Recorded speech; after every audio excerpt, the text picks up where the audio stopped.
Bonjour mes volontaires, bonjour à tous. Aujourd'hui, nous allons parler d'un sujet nécessaire mais douloureux. Il s'agit de l'infidélité dans le couple.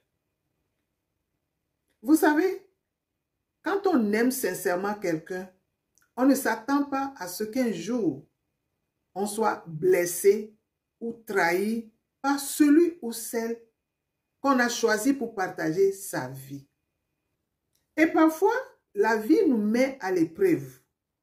Alors, asseyez-vous confortablement pour écouter l'histoire de cette femme, d'une femme forte, mais surtout une femme vraie. Ici, chaque mot inspire ton cœur et chaque histoire éclaire ta vie. Alors, écoutons cette histoire. Bonjour à tous et écoutez cette histoire qui touche beaucoup de femmes et d'hommes aussi, celle de la trahison dans le couple. Ce n'est pas seulement une blessure, c'est un passage où l'on découvre la vérité, parfois au prix de nos illusions.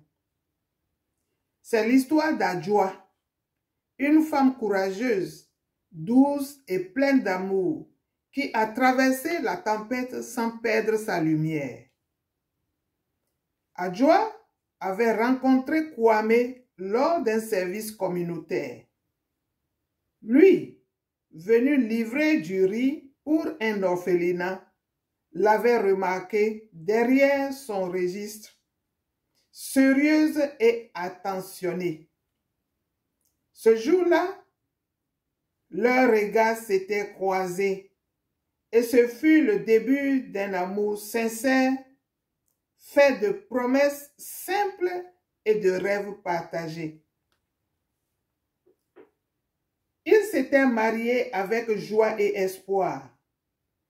Adjoa, jeune diplômée, travaillait dans une petite entreprise où elle s'épanouissait. Mais après le mariage, son mari lui avait demandé de quitter son emploi.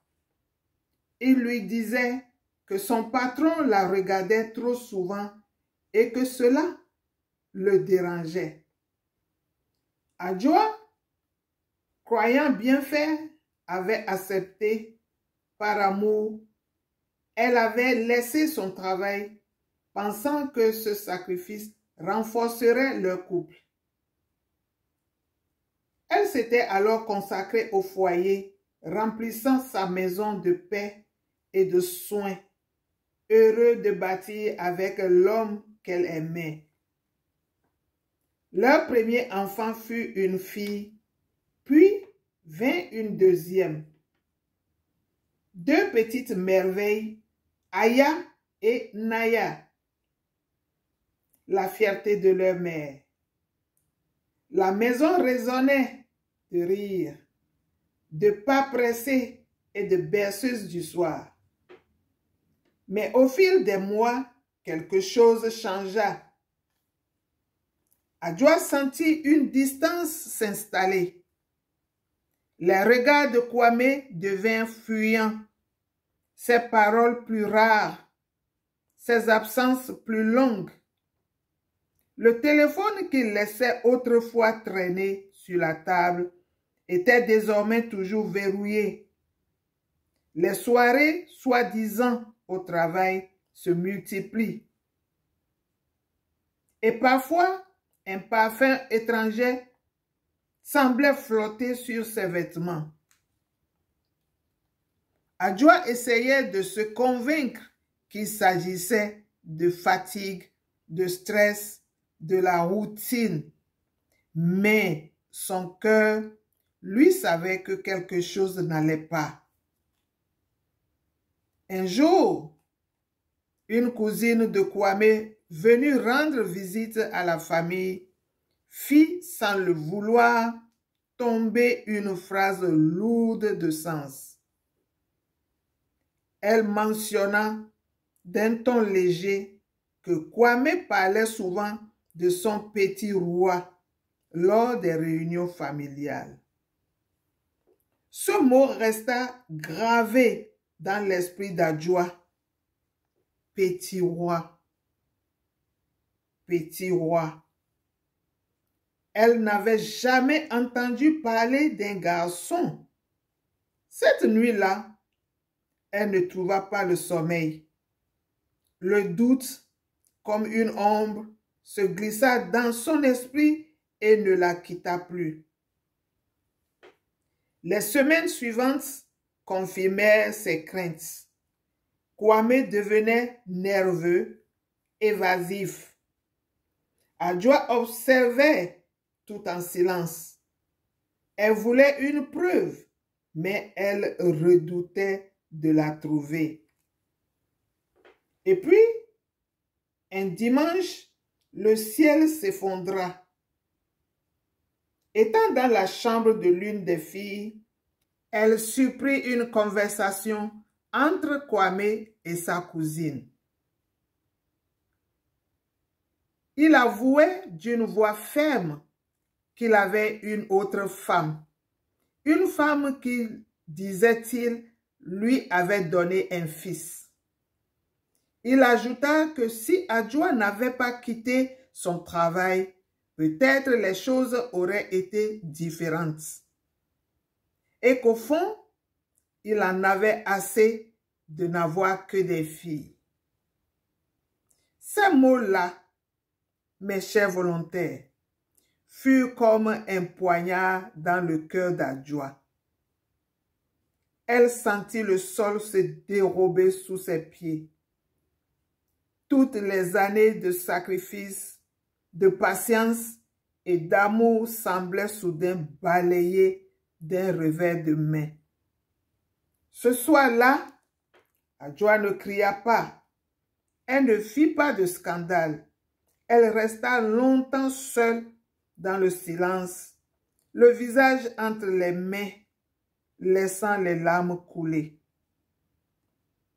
Elle repensa à tous les repas préparés, à tous les encouragements donnés, à toutes les nuits sans sommeil passées auprès de lui. Elle comprit qu'elle s'était perdue à force de vouloir plaire, à force de croire qu'aimer signifiait s'effacer. Mais au milieu de sa douleur, une autre voix se fit entendre, celle de sa dignité. Elle se releva, essuya ses larmes et se dit qu'elle ne peut pas mourir de douleur pour un homme vivant dans le mensonge.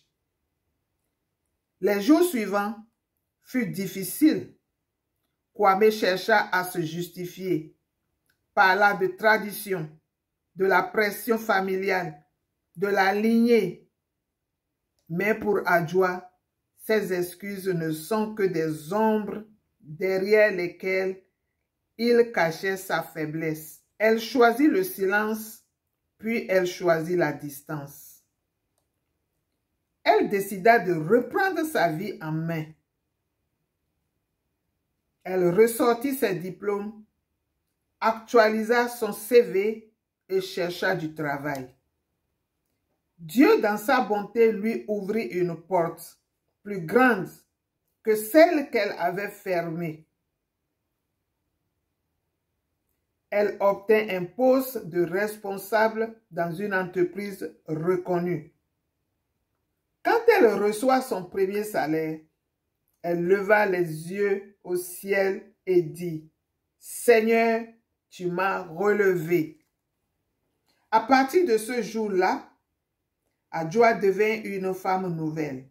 Elle éleva ses enfants, c'est-à-dire ses filles, avec amour et courage, leur répétant que leur valeur ne dépendrait jamais du regard d'un homme ni du sexe de leurs enfants, mais de la lumière qu'elle porterait en elles.